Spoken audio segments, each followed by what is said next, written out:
بسم اللہ الرحمن الرحیم ولا يجوز للعبد ان يتزوج اکثر من اثنین، اور غلام کے لیے یہ جائز نہیں ہے کہ وہ دو سے زیادہ عورتوں سے نکاح کرے، یعنی اس کے حق میں نصاب نکاح دو ہے، دو بیوی رکھ سکتا ہے۔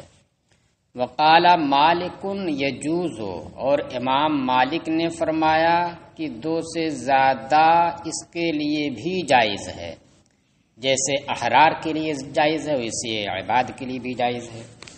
لأنہ فی حق النکاح، اس لیے بمنزلۃ الحر عندہ، اس لیے کہ غلام امام مالک کے نزدیک نکاح کے حق میں آزاد کی منزل میں ہے۔ کس کی منزل میں ہے؟ آزاد کی منزل میں ہے۔ وجہ اس کی بتاتے ہیں کیونکہ نکاح یہ آدمیت کے خواص میں سے ہے۔ نکاح کس کے خواص میں سے؟ آدمیت کے خواص میں سے ہے۔ تو جس طریقے سے ایک آزاد آدمی ہے، آدمزاد ہے، اسی طریقے سے یہ غلام بھی کیا ہے؟ آدمی ہے۔ تو دونوں میں کوئی فرق نہیں ہے آدمی ہونے میں۔ اس لیے اس معاملے میں امام مالک کے نزدیک وہ آزاد کی منزل میں ہے، لہذا اس کے لیے 4 کا جواز، تو اس کے لیے بھی 4 کا جواز ان کے نزدیک۔ حتی ملکہ بغیر اذن المولا، یہاں تک کہ امام مالک کے نزدیک بغیر آقا کی اجازت کے وہ نکاح کا مالک ہو گیا ہے۔ یہ امام مالک کے نزدیک ہے۔ امام مالک کیا کہتے ہیں کہ غلام بغیر آقا کی اجازت کے اپنا نکاح کر سکتا ہے، کیونکہ نکاح کرنا یہ اس کے آدمی ہونے کے خواص میں سے ہے۔ اگرچہ وہ غلام بن گیا مگر ہے تو آدمی، اور جب آدمی ہے تو نکاح اس کے خواص میں سے ہے، تو نکاح کا مالک ہے، وہ نکاح وہ کر سکتا ہے بغیر اس کی اجازت کے۔ مالک کیسے مانتے ہیں کہ دیکھیے، طلاق کا مالک تو بالاتفاق ہے، طلاق کا مالک بالاتفاق ہے۔ غلام نے شادی کی آقا کی اجازت کے ساتھ احناف کے نزدیک، یا بغیر اجازت کے بھی امام مالک کے نزدیک نکاح ہو گیا اس کا۔ اب رہی بات طلاق دینے کی، تو طلاق دینے میں آقا کی اجازت کا دخل کسی کے ہاں نہیں ہے۔ یہ ہے طلاق دینا، تو طلاق کا مالک وہ مستقل طور پر ہے۔ تو جب طلاق کا وہ مالک ہے غلام، اور طلاق ہوتی کس کی ہے؟ نکاح کی۔ طلاق میں کیا ہوتا ہے؟ نکاح کے رشتے کو ختم کر دینا۔ تو جب وہ اس رشتے کو ختم کرنے کے لائق ہے، اس کا قابل ہے، تو پھر اس کا مطلب کیا ہوا؟ نکاح کا بھی وہ مالک ہے، جب نہ اسے ختم کرے گا کہ دوسرے کی ملک ختم کرے گا۔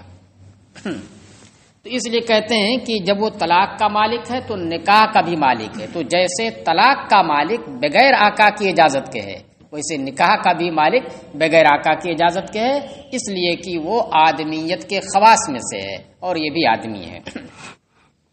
وَلَنَا أَنَّ الرِّقَّ مُنَصِّفٌ، ہم یہ کہتے ہیں، ہماری دلیل یہ ہے کہ دیکھیے ٹھیک آدمیت کے خواص میں سے ضرور ہے، آدمی ہے وہ، لیکن رقیق بھی ہے۔ وہ کیا ہے؟ وہ رقیق بھی ہے، غلام ہے۔ اور رقیت، غلام ہونا، یہ نعمت کو آدھا آدھا کر دینے والا ہے۔ غلام اگر کوئی ہے تو اس کی جانب نسبت کرتے ہوئے نعمت اسے آدھی ملے گی۔ جیسا کہ باندی ہے، اب آپ دوسری جگہ دیکھ لیجئے، باندی ہے، باندی کا نکاح کسی سے ہوا، غور سے سننا، باندی ہے تو باندی کا نکاح کسی سے ہوا، اور اس نے اس باندی کے بعد ایک آزاد سے بھی نکاح کر لیا۔ آزاد کے ہوتے ہوئے باندی اس تو کر نہیں سکتا ہے، تو اس لیے یہ صورت فرض کیجئے کہ باندی کا نکاح کسی نے کیا باندی سے، اور اس باندی سے نکاح کرنے کے بعد ایک آزاد سے بھی نکاح کر لیا، تو اس کی زوجیت میں ایک باندی اور ایک آزاد عورت ہو گئی۔ تو اب دیکھیے، نکاح یہ خواص آدمیت میں سے اگر ہو، کہیں کوئی فرق نہ ہو، تنصیف کا دخل نہ ہو، تو پھر یہاں پر بھی نہیں ہونا چاہیے کہ جب وہ منکوحہ ہو گئی باندھی، اور نکاح یہ خواص آدمیت میں سے ہے، تو جیسے منکوحہ آزاد ہے ویسے منکوحہ باندھی بھی ہے، تو اس لیے دونوں کے حقوق میں کوئی فرق نہیں ہونا چاہیے۔ جو نکاح کی روح سے حقوق پائے جاتے ہیں کوئی فرق نہیں ہونا چاہیے۔ حالانکہ سب کے نزدیک یہ ہے کہ یہاں پر حقوق زوجیت کی ادائیگی میں کیا ہوگا کہ جو آزاد ہے اس کو پورا حق ملے گا، اور جو باندھی ہے اسے اس کا نصف ملے گا۔ باری لے لیجئے، سباسی کی بات ہے تو سباسی میں دو رات اس کے یہاں سباسی کرے گا اور ایک اس کے یہاں سباسی کرے گا، آدھا ہے بالکل وہاں۔ تو اب اگر خواص آدمیت سے ہونے کی وجہ سے آپ یہ کہہ رہے ہیں کہ کوئی فرق نہیں آزاد اور غلام میں، تو یہاں کیسے فرق ہو رہا ہے؟ باندھی والے میں آپ بھی مانتے ہو کہ فرق ہے، یہاں پر کیسے فرق ہے کہ اس کو اس کا نصف ملے گا، سباسی میں باندھی کو اس کا نصف ملے گا۔ تو اسی طریقے سے جب نکاح کرنے والا خود کیا ہو، غلام ہو، تو وہاں پر بھی جو اسے نکاح کی ملکیت مل رہی ہے، تو آزاد ہونے کی صورت میں اگر 4 سے نکاح کی حلت اس کے لیے ثابت ہو رہی ہے تو غلام ہونے کی صورت میں اس کا نصف ہو جائے گا، کیونکہ محل کی محلیت اس کے لیے بھی نعمت ہے اور اس کے لیے بھی نعمت ہے۔ تو اس لیے جب وہ باندھی ہو گئی، غلام ہو گیا شوہر، تو ایسی صورت میں اس کے لیے یہ نعمت آدھی ہو جائے گی، لہذا 2 سے ہی کر سکتا ہے، 4 سے نہیں کر سکتا۔ کہنا ولنا ان الرق منصف، ہماری دلیل یہ ہے کہ رقیت یہ نعمت کو تنصیف کرنے والی، آدھا کر دینے والی ہے۔ فیتزوج العبد اثنین، لہذا غلام 2 سے نکاح کرے گا، والحر اربعا، اور آزاد 4 سے کرے گا۔ کیوں؟ اظہارا لشرف الحریت، حریت اور آزادی کی شرافت کو ظاہر کرنے کے لیے۔ جو آزاد ہے بہرحال وہ اشرف ہے غلام کے مقابل میں، تو اس کی شرافت کو ظاہر کرنے کے لیے اس کے لیے 4 کی اجازت اور اس کے لیے 2 کی اجازت ہے۔ فَإِن طَلَّقَ الْحُرُّ إِحْدَى الْأَرْبَعِ طَلَاقًا بَائِنًا لَمْ يَجُزْ لَهُ أَن يَتَزَوَّجَ رَابِعَةً حَتَّى تَنْقَضِيَ عِدَّتُهَا۔ اس مسئلے کی ہلکی سی جھلک پیچھے گزری ہے، متن کے اندر تو نہیں تھا لیکن ہم نے آپ کو وہیں پر بتا دیا تھا، مسئلہ ایسا آیا تھا کہ وہیں پر ہم نے بتایا تھا۔ وہ صرف ایک بہن کے عدت طلاق میں ہوتے ہوئے دوسری بہن سے نکاح کا جب مسئلہ آیا تھا تو وہیں پر اس مسئلے کو بھی ہم نے ذکر کر دیا، تو وہ یہاں پر صراحت کے ساتھ آ رہا ہے۔ بس اگر آزاد شوہر نے 4 بیویاں جس کی ہیں ان میں سے ایک کو طلاق بائن دے دی، طلاق بائن اس لیے فرض کیا تاکہ امام شافعی کا اختلاف یہاں پر ظاہر ہو، طلاق بائن اس لیے ذکر کیا تاکہ امام شافعی کا اختلاف یہاں پر بتانا ہے، وہ اختلاف ظاہر ہو، کیونکہ اگر طلاق رجعی فرض کرتے تو پھر امام شافعی کا کوئی اختلاف نہیں، طلاق رجعی دے تو ایسی صورت میں اس کے عدت طلاق رجعی میں ہوتے ہوئے نہ ہمارے نزدیک 5ویں سے نکاح کرنا درست ہے اور نہ ان کے نزدیک درست ہے، تو اختلاف نہیں رہ جائے گا۔ تو اس لیے طلاق بائن کی صورت میں مسئلے کو فرض کیا تاکہ اختلاف ہو۔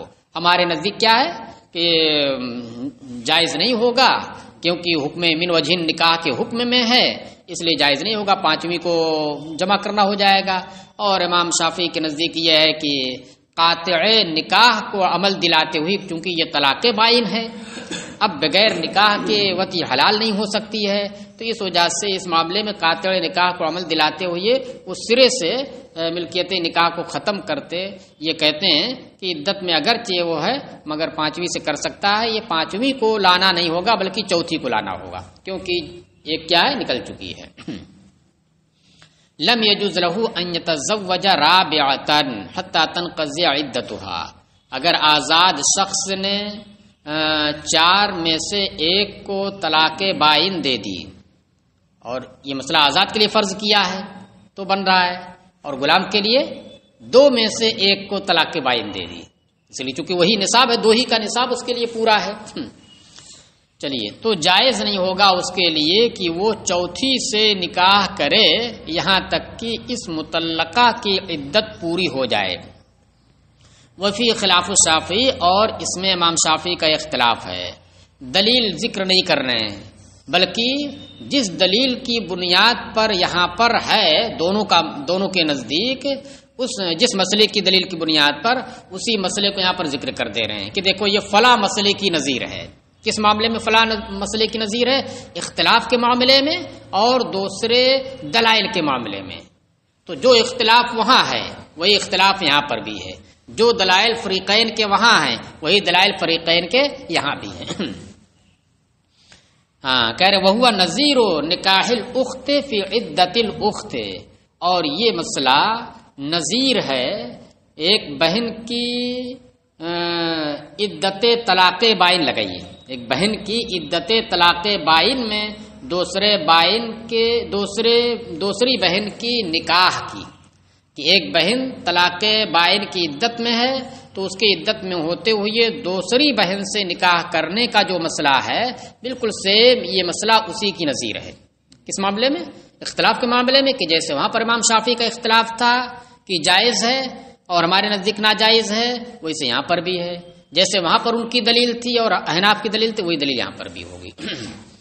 وَإِن تَزَوَّجَ حُبْلَى مِن زِنَاءٍ جَازَ النِّكَاحُ، اور اگر زنا کی وجہ سے حاملہ ہوئی عورت سے کوئی شخص نکاح کرے، کون شخص نکاح کرے؟ وہ جس سے زنا کا صدور نہیں ہوا، جس کی وہ مزنیہ نہیں ہے، بلکہ کسی دوسرے نے زنا کیا ہے کسی سے۔ اب ایک دوسرا یعنی ان دونوں سے ہٹ کر کے ایک تیسرا شخص آیا، وہ اس سے نکاح کر رہا اور وہ حاملہ ہے زنا کی وجہ سے، کہہ رہے جازن نکاح جائز ہے۔ ولا یطأھا حتی تضع حملہ، اب ایک یہ ہے کہ اسی شخص نے زنا کیا ہے، اسی شخص کی زنا سے وہ حاملہ ہوئی ہے تو مسئلہ الگ ہے، اس میں وہ اختلاف نہیں ہے۔ یہاں پر مسئلہ کیا فرض کیا گیا ہے؟ کسی دوسرے شخص سے وہ حاملہ ہوئی ہے اور وہ زنا ہے، زنا کا مطلب کیا؟ اس کا نکاح نہیں ہوا اس سے، نہ وہ باندھی ہے۔ تو اب کوئی شخص اس سے نکاح اگر کرے اس صورت میں حاملہ ہے مگر وہ حمل زنا کی وجہ سے ہے، تو کہہ رہے ہیں کہ نکاح جائز ہے احناف کے نزدیک، امام اعظم کے نزدیک۔ ولا یطأھا حتی تضع حملھا، اور وہ اس سے وطئی نہیں کرے گا، نکاح تو جائز ہو گیا، انعقاد ہو گیا، لیکن جب تک کہ وہ اپنا حمل جن نہ دے وہ اس سے وطئی نہیں کرے گا۔ وہذا عند ابی حنیفہ و محمدین، یہ مسئلہ طرفین کے نزدیک ہے کہ نکاح جائز ہو جائے گا اور اس سے وطئی کرنا جائز نہیں ہوگا۔ وقال ابو یوسف النکاح فاسد، اور امام ابو یوسف نے فرمایا کہ نکاح فاسد ہے۔ نکاح صحیح ہو جانے کا مطلب کیا ہو گیا؟ اب اس کا نفقہ دینا ہوگا نا، اس سے اس کی سرپرستی میں آئے گی، وہ نفقہ ہے، سکنا ہے۔ ہاں وط یہ نہیں کر سکتا، بہت ساری صورتیں ایسی ہوتی ہیں کہ وہ نکاح اس کا ہے، اس کی منقوہ، مگر وط یہ کرنا اس سے جائز نہیں، جیسے کہ حالت حیض میں، حالت نفاس میں ہے تو اس کی منقوہ اس کے لیے حلال ہے، لیکن اس خاص حالت میں اس سے نکاح کر اس سے وط یہ کرنا جائز نہیں ہے۔ چلیے، ہاں، اور امام ابو یوسف نے فرمایا کہ النکاح فاسد، یہ نکاح فاسد ہے۔ وَإِن كَانَ الْحَمْلُ ثَابِتَ النَّسَبِ فَالنِّكَاحُ بَاطِلٌ بِالْإِجْمَاعِ، اور اگر حمل ثابت النسب ہو تو نکاح بالاجماع باطل ہے۔ دیکھیے، کہیں فاسد بولتے ہیں، کہیں باطل بولتے ہیں، کہیں ایسا ہوتا ہے کہ نکاح کے باب میں فاسد کو بھی باطل کی جگہ پر بول دیتے ہیں، لیکن نکاح کے فاسد ہونے اور اس کے باطل ہونے میں فرق ہے۔ فاسد یہ ہے کہ نکاح اگر فاسد ہو اور فساد نکاح کی وجہ سے ہوتے ہوئے کسی نے اس نے وطئی کر لی تو اس وطئی کو زنا نہیں قرار دیا جائے گا، وطئی حرام تو ہوگی، جیسے حالت حیض میں کوئی وطئی کرے تو وطئی حرام تو ہوگی مگر اسے زنا نہیں کہا جائے گا۔ اور اگر نکاح باطل ہو، باطل ہونے کا مطلب کیا ہوا کہ وہ ایجاب و قبول ہی نہیں پایا گیا، دونوں ساتھ چل رہے ہیں، ایجاب و قبول ہی نہیں پایا گیا، یا یہ کہ وہ محل نکاح ہے ہی نہیں، جیسے محرمات میں سے ہے تو اگرچہ ایجاب و قبول پایا جائے مگر وہ محل نکاح نہیں، تو ایک مرتبہ کیا 100 مرتبہ اگر ایجاب و قبول کرے تو بے اثر ہوگا وہ، تو یہ نکاح باطل ہوگا۔ اس صورت میں اگر پایا جائے تو زنا کا تحقق ہوگا وہ، اور نکاح فاسد میں ہوگا کہ شرط کوئی نہ پائی جائے، یا وہ مسئلہ مختلف فی ہو، کیا ہو، مختلف فی ہو گیا ہو کہ کسی کے نزدیک یہ شرط ہے کسی کے نزدیک یہ شرط نہیں ہے، تو اب ایسی صورت میں شرط نہیں پائی گئی تو اس کی ہوتے ہوئے نکاح اگر پایا گیا تو اس نکاح کو کیا کہیں گے؟ نکاح فاسد کہیں گے۔ جیسے بغیر گواہ کے نکاح کر لیا، نکاح شرائط، یہ گواہ یہ شرائط میں سے ایجاب و قبول تو ہوا اور دونوں ایک دوسرے کے لیے، دونوں کے درمیان نکاح جائز بھی ہے، لیکن بغیر گواہوں کی موجودگی کے یا ایک ہی گواہ کی موجودگی میں کیا تو ایسی صورت میں یہ نکاح فاسد ہوگا۔ تو دیکھیے کیا کہہ رہے ہیں کہ اس صورت میں نکاح فاسد ہے، کون کہتا ہے؟ امام ابو یوسف، باطل نہیں ہے۔ اور اگر چونکہ یہ حمل ثابت النسب نہیں ہے، یہ حمل جب زنا سے ہو تو ثابت النسب نہیں ہوتا ہے، اور اگر حمل ثابت النسب ہو، ثابت النسب کا مطلب کیا ہوا کہ کسی کی منقوحہ ہو اور اس کے نکاح میں یہ حمل ہو، کہہ رہے فن نکاح ہو باطل بالاجماع، تو ایسی صورت میں بالاجماع نکاح باطل ہے کیونکہ وہ محلیت نکاح ہی نہیں ہے۔ اب چلیے، تو بہرحال طرفین کے نزدیک یہ نکاح جائز ہے، وط یہ نہیں کر سکتا ہے۔ امام ابو یوسف کہتے ہیں کہ نکاح یہ فاسد ہے۔ لے ابی یوسف ان الامتناع فی الاصل لحرمت الحمل، امام ابو یوسف کی دلیل سنیے۔ امام ابو یوسف یہ کہتے ہیں کہ دیکھیے اصل مسئلے میں، کون والے مسئلے میں؟ ثابت النسب والے مسئلے میں، اس مسئلے کو اس لیے ذکر کیا ہے وَإِن كَانَ الْحَمْلُ ثَابِتَ النَّسَبِ فَالنِّكَاحُ بَاطِلٌ بِالْإِجْمَاعِ، کسی کا اختلاف نہیں، نکاح باطل ہے۔ تو یہ اصل ہوا، تو اس اصل میں جب حمل ہو، حاملہ ہو اور وہ حمل ثابت النسب ہو تو نکاح باطل کیوں ہوتا ہے؟ نکاح کے باطل ہونے کا سبب کیا ہے؟ تو کہتے ہیں کہ نکاح کے باطل ہونے کا سبب حرمت حمل ہے، جو حمل اس کے پیٹ میں پل رہا ہے اس کی حرمت اور اس کا احترام، یہ اس نکاح کو کیا کر رہا ہے؟ باطل کر رہا ہے۔ کیونکہ اگرچہ وہ زنا سے ہوا، یہ اس میں ہے نا، کیا نام ہے، ثابت النسب میں ہے، تو اس کے احترام کو باقی رکھتے ہوئے یہ نکاح کیا ہو جا رہا ہے؟ باطل ہو جا رہا ہے۔ اب اگر یہ حمل ثابت النسب نہ ہو، ثابت النسب نہ ہو، غیر ثابت النسب ہو، تو ایسی صورت میں حمل کا احترام تو رہے گا ہی کہ حمل میں کوئی غلطی کی، حمل نے غلطی حمل نے نہیں کی ہے، کوئی جنایت اس کی جانب سے نہیں ہے، اس لیے جب اسی کی حرمت کا لحاظ کرتے ہوئے ثابت النسب والے مسئلے میں نکاح بالاجماع باطل ہو رہا ہے تو اب اس کی حرمت تو اس صورت میں بھی ہے، کیونکہ زنا والی صورت میں اس کا کوئی قصور نہیں ہے۔ قصور کس کا ہے؟ ان دونوں کا ہے، مرد اور عورت کا قصور، اس کا کوئی قصور نہیں ہے۔ تو جب اسی کا احترام کرتے ہوئے وہاں باطل ہو رہا ہے تو وہ احترام اس صورت میں بھی ذرہ برابر کمی نہیں ہے، تو یہاں پر بھی نکاح کا ہونا چاہیے، جائز نہیں ہونا چاہیے۔ چلیے، لے ابی یوسف ان الامتناع فی الاصل لحرمت الحمل، امام ابو یوسف کی دلیل یہ ہے کہ نکاح کا ناجائز ہونا، امتناع نکاح کا ناجائز ہونا، باطل ہونا اصل مسئلے میں یعنی ثابت النسب والے مسئلے میں یہ حرمت حمل کی وجہ سے ہے۔ علت کیا اس کی ہے؟ اس کے باطل ہونے کی حمل کا احترام، لہذا جب تک وہ بچہ جن نہ دے اس وقت تک دوسرے سے نکاح نہیں ہوگا۔ وَهَذَا الْحَمْلُ مُحْتَرَمٌ، اور یہ حمل کون والا؟ زنا والا، یہ حمل محترم ہے۔ کیسے محترم ہے؟ لأنه لا جنایت منه، کیونکہ اس کی جانب سے کوئی جنایت نہیں ہوئی ہے، اس لیے وہ اور یہ دونوں برابر ہو گئے محترم ہونے میں۔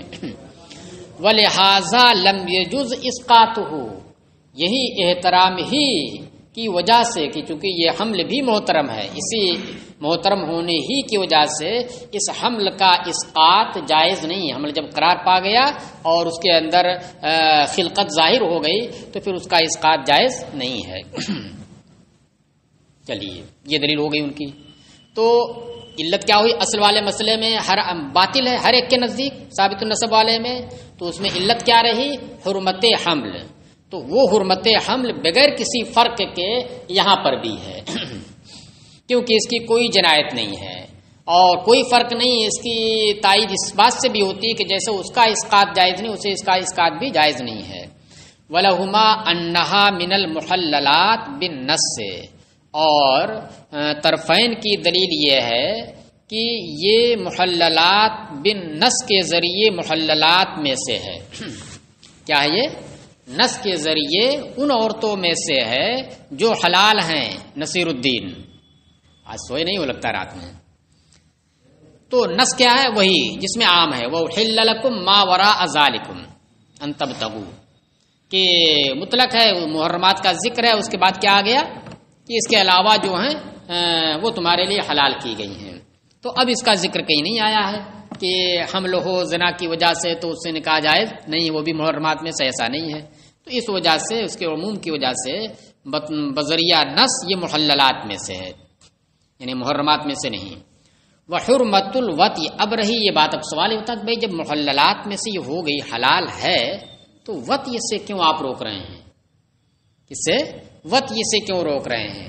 تو اس کا جواب دے رہے ہیں وحرمت الوطی کیلا یسقی ماؤہ زرع غیرہ, اور وطی کا حرام ہونا یہ اس وجہ سے ہے تاکہ اس کا پانی اس کا نطفہ دوسرے کی کھیتی کو سیراب نہ کرے, کیونکہ اس کے پیٹ کے اندر جو جنین ہے جو حمل ہے وہ دوسرے کی کھیتی ہے.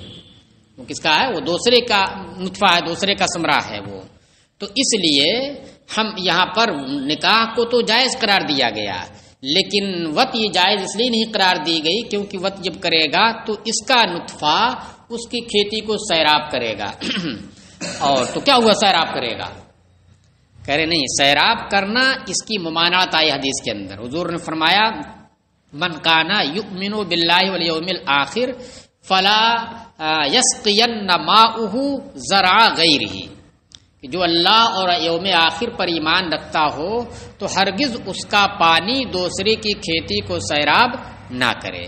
تو اس لیے اس کی ممانعت ہے. چلیے اب سوال پیدا ہوتا ہے لیکن اس مسئلے کو پورا کر کے پھر ہم سوال اور جواب دیتے ہیں.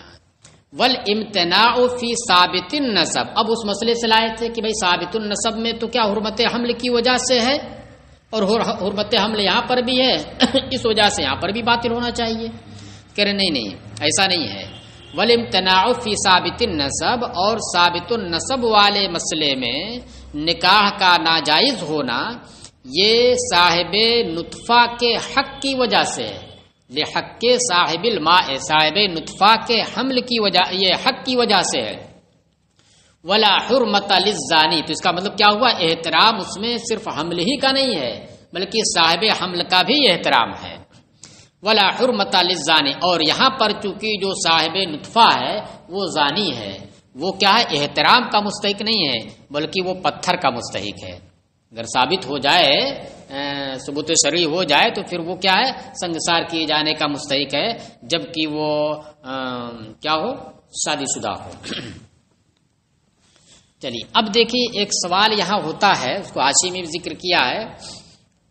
سوال یہ ہے کہ کیا فرمایا کہ جب حمل ہوگا پیٹ کے اندر, زنا سے ہی ہے, تو نکاح درست ہے مگر وط یہ نہیں کر سکتا. کیوں وط یہ نہیں کر سکتا؟ اس لیے کہ اگر وط یہ کرے گا تو اس کا نطفہ, اس کا پانی پہلے سے موجود جو کھیتی ہے اس کو سیراب کرے گا جس کی ممانعت آئی ہے.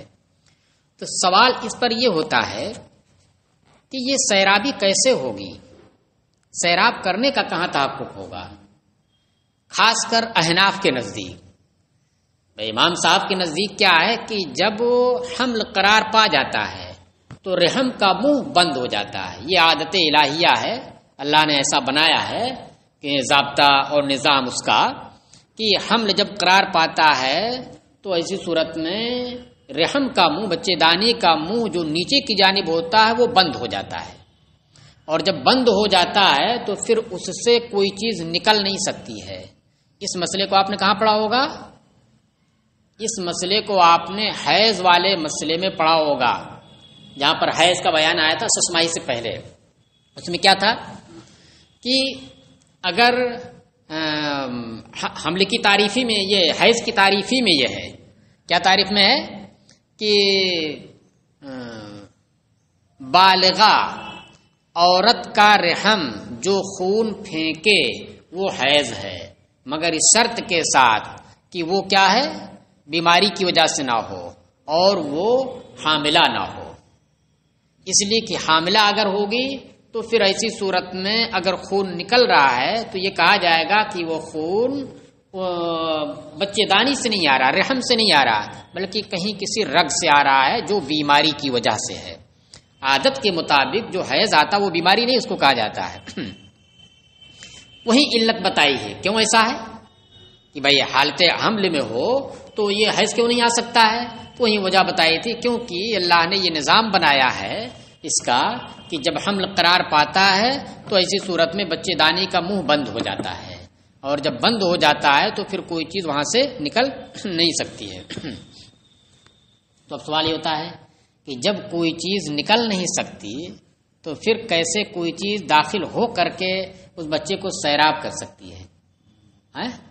سوال ہے نا یہ. جب کوئی چیز نکل نہیں سکتی تو پھر باہر سے کوئی چیز، بھائی اوپر ایسے ہے اور نیچے سے کوئی چیز جائے گی تو نیچے اوپر سے جب آنا ممکن نہیں ہے تو نیچے سے کسی چیز کا اس کے اندر داخل ہو کر کے اس کو سیراب کرنا یہ کیوں کر ممکن ہوگا؟ یہ سوال پیدا ہوتا ہے نا، خاص کر آپ کے مذہب پر. آپ تو مانتے ہیں کہ مطلب جب حمل قرار پا گیا تو اب خون اگر آ رہا تو وہاں سے نہیں آ رہا کیونکہ وہ بند ہے، آنا ممکن نہیں ہے. تو اس کا جواب یہ دیا ہے کہ دیکھیے رحم کے اندر قوت جاذبہ و قوت ماسکہ ہے. قوت جاذبہ قوت ماسکہ ہے کہ حمل جب قرار پاتا ہے تو اس کے اندر جذب کی قوت اور روکنے کی قوت ہوتی ہے کہ خون کو لڑکے کے لیے روکنے کی قوت ہوتی ہے کہ خون کو باہر وہ رحم نہیں جانے دیتا ہے تاکہ وہ لڑکے کی خوراک بنے، اسی سے اس کی پرورش ہو. اور دوسری چیز کہ باہر سے کسی چیز کو جذب بھی وہ کر سکتی ہے، باہر سے کسی چیز کو وہ جذب کر سکتی ہے. تو اس لیے جب اس کے اندر قوت جاذبہ ہے، مخرجہ نہیں ہے کہہ لیجیے حمل کی حالت میں، تو باہر سے اگر من یہ نطفہ جائے تو پھر اسے ترشح کے طور پر وہ کھینچ سکتا ہے. مگر ایک سوال یہاں پر یہ ہوتا ہے کہ ترشح کے طور پر اگر وہ حمل کی صورت میں نطفے کو کھینچ سکتا ہے جس سے سیرابی اس کی ہوگی، تو پھر ایسی صورت میں ایک سے زائد بچے کی ولادت ہونی چاہیے. عام طور سے ایک سے زائد بچے کی ولادت ہونی چاہیے کہ نہیں؟ اس لیے کہ حمل قرار پانے کے بعد وطی تو منع ہے نہیں، وطی کر سکتا ہے، بلکہ ڈاکٹروں کی ہدایت کے مطابق وطی کرنا چاہیے تاکہ جو ہے ولادت میں آسانی ہو. تو اس لیے جب وطی کرے گا، وطی منع نہیں ہے، اور پھر وہ سیرابی وہ مطلب جائے گا اندر، تو پھر جب جائے گا تو نطفہ جائے گا تو پھر ایک پہلے ہی سے ہے تو اور جا رہا تو اور بچہ پیدا ہو جائے اس کے اندر، ایک سے زیادہ ہو جائے، 2 ہو جائے، 3 ہو جائے، 4 ہو جائے، کئی ایک ہوتا چلا جائے. تو پھر ایسا کیوں نہیں ہو رہا ہے جب اس کے اندر ہے اس کی صلاحیت؟ چلیے یہ ایک سوال ہے، ڈاکٹری اعتبار سے یہ ایک سوال ہوتا ہے. تو کوئی جواب اس کا ہے؟ دیکھو یہ کیا کہہ رہا ہے. میں یہ نہیں کہہ رہا دودھ میں اضافہ کرتا ہے، وہ تو ہے کہ وہ سیراب کرتا ہے. سیراب کا مطلب کیا ہوا؟ سیراب کا مطلب یہ ہے نا کہ جب آپ کھیتی سیراب کرتے ہیں تو کھیتی لہلہانے لگتی ہے، یہ تھوڑی کہ ڈوب جاتی ہے اور وہ ہو جاتی ہے. اگر ڈوب جائے تو اس کو سیراب کرنا بولیں گے نہیں، تب تو اس کو بولیں گے باڑھ کی نظر ہو گیا وہ. تو سیرابی کا مطلب کیا ہوا؟ کھیتی کے سیراب کرنے کا مطلب کہ اس کے اندر قوت پیدا کرنا. پانی ڈالتے ہیں تو قوت پیدا ہوتی ہے، بڑھتا ہے پودا. تو اسی سیراب کرنے کو تو بلا شبہ وہ اس کے اندر اضافہ کرتا ہے، اس کو قوت پہنچاتا ہے. بعض لوگ کہتے ہیں اس سے اس کا بال پیدا ہوتا ہے. بہرحال جو بھی ہو تو اس سے اس کا فائدہ ہوتا ہے. سوال یہاں پر یہ ہے کہ جب اس سے سیرابی ہوگی کس کی؟ اس کھیتی کی جو اندر ہے، جب سیرابی اس کی ہوگی تو پھر نطفہ جب یہ جائے گا، جیسے بھی جائے گا، آپ کہہ رہے ہیں کہ نکلے گا تو نہیں اندر سے لیکن باہر سے جا سکتا ہے. تو ہمارا سوال یہ ہے کہ جب جا سکتا ہے تو جب پہلے والے نطفے سے بچہ بن رہا ہے تو پھر دوسرا نطفہ پہلے بچے کے ہوتے ہوئے دوسرا نطفہ جب جا رہا ہے تو مزید بچے کا امکان ہو سکتا ہے کہ نہیں ہو سکتا ہے؟ مزید بچہ اس میں ہونا چاہیے. حالانکہ ایسا نہیں ہے. جو ایک سے زائد بچے ہوتے ہیں وہ پہلے ہی والے سے رہتے ہیں. ایک سے زائد جو بچے ہوتے ہیں ایسا نہیں کہ بار بار حمل قرار پانے کے بعد وتی ہوتی ہے تو جو ہے اس کی وجہ سے 2 بچے ہو جاتے ہیں 3 بچے یا 4 بچے ہو جاتے ہیں. نہیں, پہلے ہی حملے سے 2-3 بچے یا ایک سے زائد بچے ہوتے ہیں, پھر اس کے بعد وہ بند ہو جاتا ہے.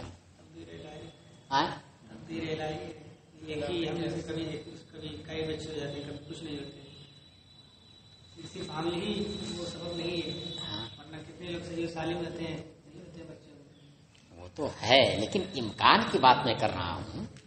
کیا ہے امکان کی بات ہے نا. یہاں پر جو ٹھیک ہے تقدیر الہی ہے, لیکن اللہ نے اس دنیا کو دار الاسباب بنایا ہے نا. ہر ایک چیز کو دوسرے سبب سے جوڑ دیا ہے. کوئی بارش تو نہیں ہوتی عام طور سے. جب بادل ہوتا تبھی بارش ہوتی ہے. ایسا نہیں ہوتا, ہم نے تو اپنی زندگی میں نہیں دیکھا کبھی کہ بادل نہ ہو بارش ہو رہی ہو. ایسا ہوا دیکھا آپ نے؟ تو اس کا مطلب سبب سے اللہ نے جوڑ دیا ہے. تو اسی طریقے سے یہاں پر بھی کیا ہے, سبب سے جوڑ دیا. جب ہی نا حکمت بیان کر رہے ہیں, فقہا بھی بیان کر رہے ہیں نا اپنے اپنے حساب سے. اب آج کل تو بالکل سب اوپن ہو گیا ہے. آج اس سرجری کی دنیا میں جب ترقی کر چکی ہے تو ہر ایک چیز اوپن ہو چکی ہے. دیکھ کر کے سب پتہ لگا لیتے ہیں کیا اس کے اندر ہے. سب جانچ مشین وغیرہ کے ذریعے سب چیزیں جو اللہ کی قدرت کا خزانہ ہے ان تمام چیزوں کا دھیرے دھیرے وہ پتہ لگا لے رہے ہیں, اور اس کا نام بھی دے رہے. اس کے اندر یہ ہے تو یہ ہے, وہ ہے, اس سے ملنے سے یہ ہوتا ہے, اس سے ملنے سے نہیں ہوتا ہے. ساری چیزوں کا اسباب چونکہ ریسرچ کرتے رہتے ہیں ہو جاتا ہے. تو سوال اصل میں یہ ہے کہ جب وہ حمل قرار پایا نطفے کی وجہ سے, پھر بعد میں اگر بھی نطفہ اس سے جا سکتا ہے تو پھر مزید بچہ ہو جانا چاہیے. امکان اس کا اللہ کی تقدیر سے نہیں ہو رہا, الگ بات ہے. چلیے تو کیا جواب ہو سکتا ہے؟ بچہ ہوتا بھی تو کبھی 2 بچہ پیدا ہوتا ہے تو میں اس کا تو میں نے جواب دیا نا کہ ایک سے زائد جو بچہ ہوتا ہے تو وہ کیسے ہوتا ہے؟ وہ پہلی ہی والے الگ سے ہوتا ہے, پہلے ہی نطفے سے ہوتا ہے. کیونکہ اس نطفے کے اندر کیڑے ہوتے ہیں تو وہ کیا ہوتے ہیں, عام طور سے کیا ہوتے ہیں کہ سب ختم. اگر کئی ایک رہتے ہیں تو ایک بچتا اور باقی ختم ہو جاتے ہیں. اور لیکن کبھی کبھی کیا ہوتا ہے کہ دونوں تندرست ہوتے ہیں, دونوں ٹھیک ٹھاک ہوتے ہیں تو دونوں رہ جاتے ہیں. ایک دوسرے کو ختم نہیں کر پاتا ہے بلکہ دونوں رہ جاتے ہیں. 3 رہ جاتے ہیں تو 3 ہو جاتے ہیں, 4 ہو جاتے ہیں, اس طریقے سے ہو جاتے ہیں. مگر پہلے ہی والے سے ہوتا ہے. اب بند ہو گیا منہ. اب کیا ہے, بات والی وط سے بچہ پیدا نہیں ہوتا ہے. بعد والی وط سے اگر بچہ پیدا ہو تو کئی ایک ہو جانا چاہیے. اور تب میں یہ کہہ رہا ہوں کہ ابھی تو شاذ و نادر کے طور پر ایک سے زیادہ بچہ پیدا ہوتا ہے نا.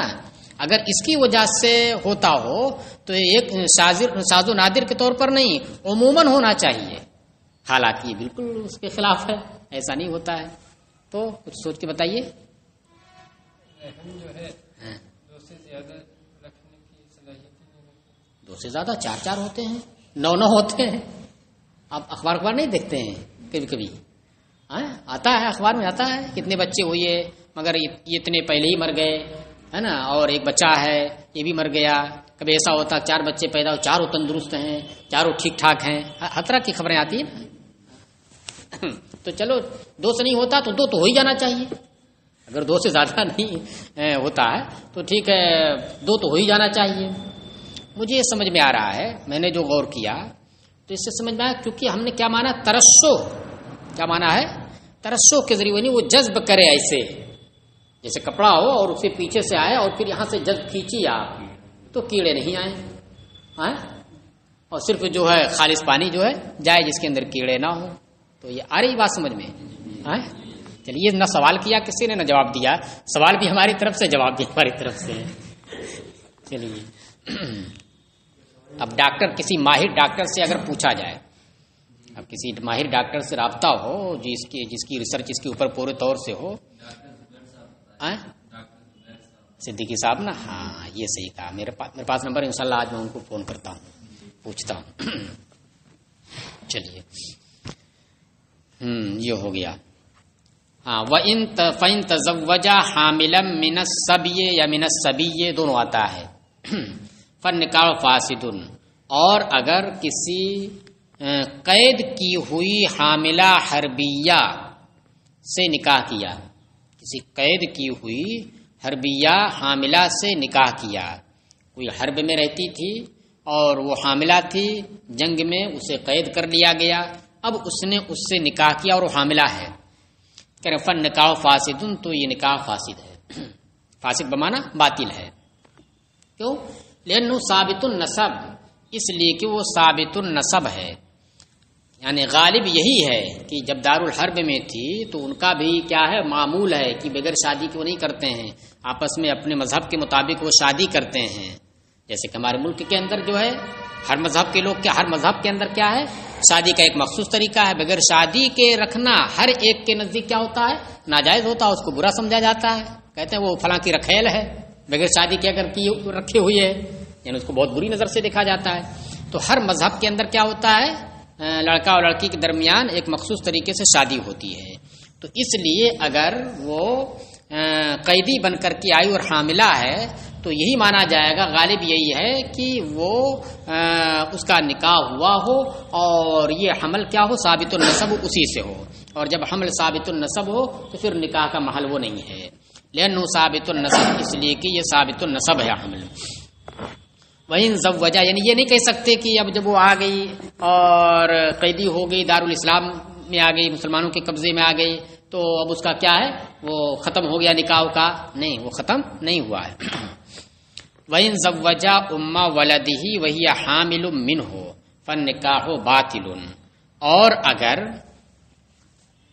کسی آقا نے اپنی ام ولد کا نکاح کرا دیا، یعنی ام ولد وہ ہو چکی ہے کس اعتبار سے کہ اس کے نطفے سے کوئی بچہ وہ جن چکی ہے تو اب ام ولد ہو گئی، اب اس نے اپنی اس ام ولد کا نکاح کرایا کسی سے اس حال میں کہ وہ حاملہ ہے اور اسی سے حاملہ ہے، یعنی وہ حمل کس کا ہے وہ اسی آقا کا ہے، آقا کا حمل ہونے کا مطلب کیا ہوا وہ اس کا اقرار کرے جب ہی مانا جائے گا آقا کا، وہ انکار کر دے کہ نہیں میرا نہیں ہے تو مان لیا جائے گا ہاں اس کا نہیں ہے، لیکن اس کا ہونے کا مطلب کیا ہوا منہو جو آ رہا ہے یہ بڑا معنی خیز ہے، اس کا مطلب کیا ہوا کہ اس نے اقرار کیا کہ ہاں یہ میرا حمل ہے اور پھر وہ نکاح کر رہا اس کا کسی سے، کہ فن نکاح باطل، تو یہ نکاح باطل ہے، کیوں باطل ہے کیونکہ وہ ہم جو اس کے اندر ہے باندی کے اندر ام ولد کے اندر وہ ثابت النسب ہے، اس کے دعویٰ کر لینے کی وجہ سے اقرار کر لینے کی وجہ سے ثابت النسب ہو گیا، اور جب وہ ثابت النسب ہے تو حمل ہوتے ہوئے ثابت النسب حمل ہوتے ہوئے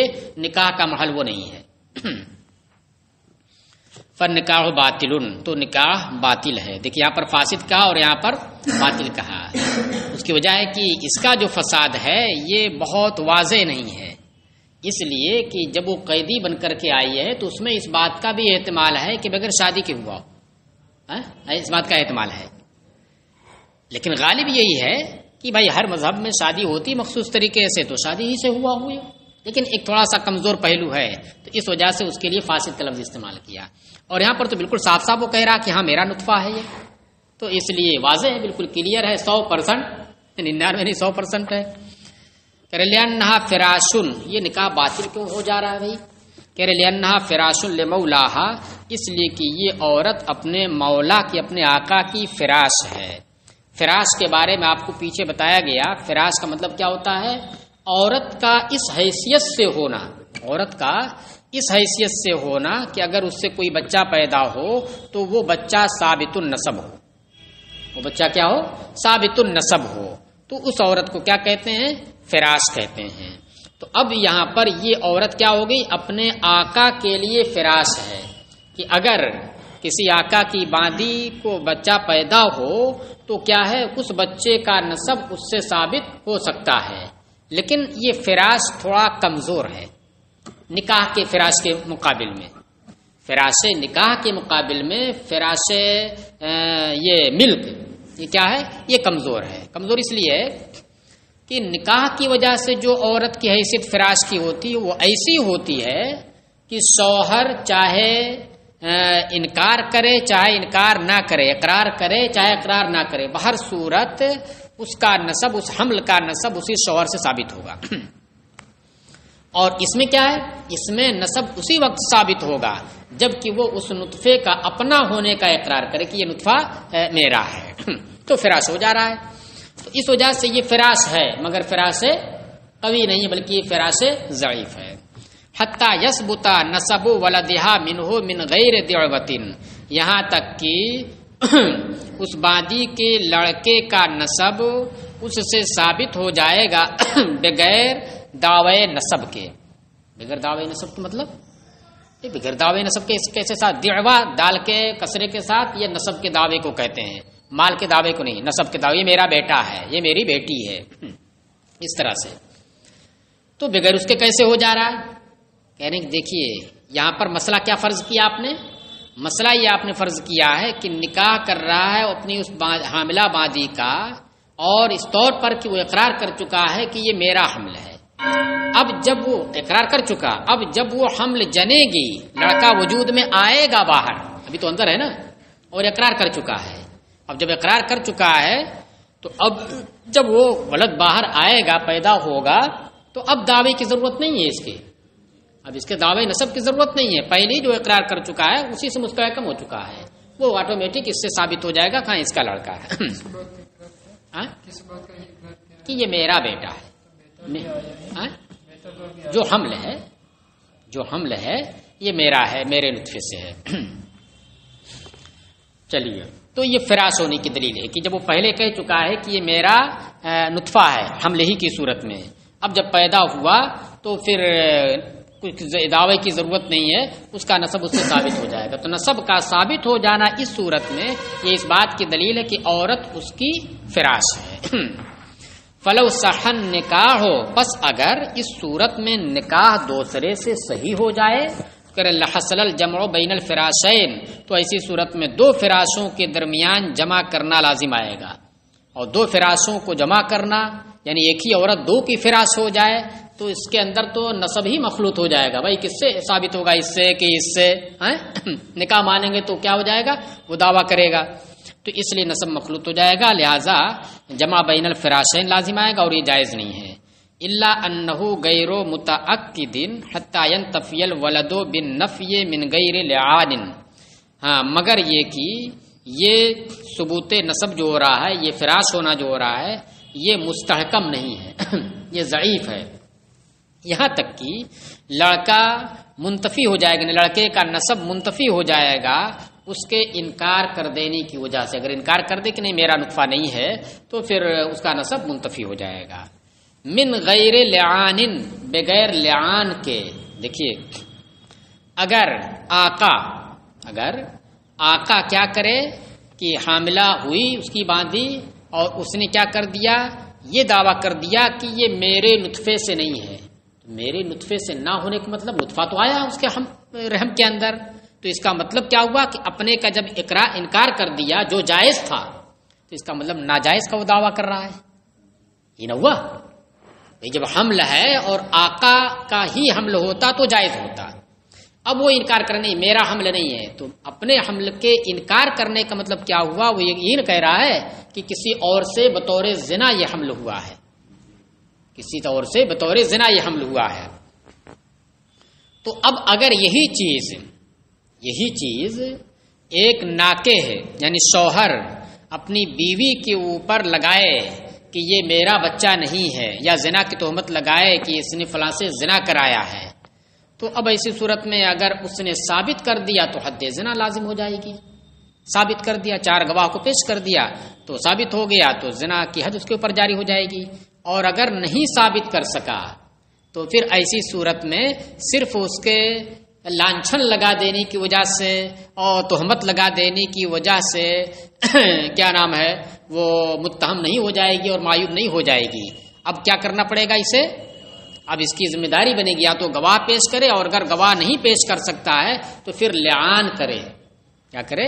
لعان کرے، اپنے اوپر جو ہے لعنت کرے۔ لعان کا طریقہ جو ہے وہ مستقل ایک باب ہے کہ 4 مرتبہ اللہ کے نام کی قسم کھاتے ہوئے شہادت کے لفظ سے یہ کہے کہ میں اس تہمت لگانے میں سچا ہوں۔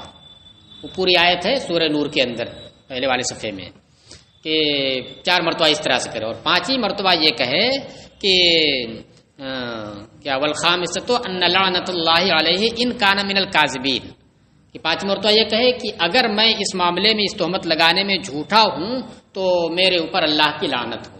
جب یہ کر لے تو پھر عورت سے بھی اس طریقے سے کرایا جائے گا کیونکہ یہ فراش قوی تھا. فراش قوی میں اگر وہ تہمت لگا دے رہا تو ایسی نہیں اس کا پیچھا چھوٹے گا، اس کو ثابت کرنا پڑے گا. اور یہاں پر اگر یہ کہہ دے رہا ہے آقا کہ یہ میرا نطفہ نہیں ہے تو لعان وغیرہ کی کوئی ضرورت نہیں ہے تو نہیں ہے.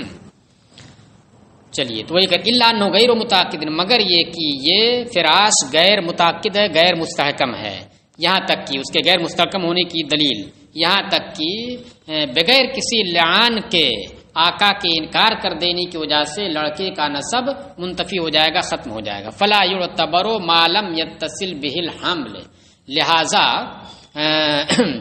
اس فراش کا اعتبار نہیں ہوگا نکاح کے حرام ہونے میں.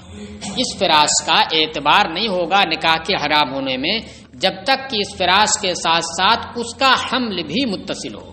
کیا ہو؟ حمل بھی اس کا متصل ہو. برخلاف فراش قوی کے، فراش قوی کے اگر ایک اور مرد نے کسی عورت سے نکاح کر لیا تو چاہے حمل ہو اس کو فی الحال، چاہے حمل نہ ہو، بہر صورت جب تک وہ اس کی منکوحہ ہے تو چونکہ فراش قوی ہے وہ، اس لیے اس سے نکاح کرنا جائز نہیں ہوگا. اور یہاں پر کیا ہے کہ اگر اس کا حمل نہیں ہے تو چونکہ یہ فراش قوی نہیں، فراش ضعیف ہے، اس لیے دوسرے سے نکاح کر لے گا. اس لیے دوسرے سے نکاح کرنے کا مطلب کیا ہوا؟ دو فراشوں کے درمیان جمع کرنا نہیں ہوگا.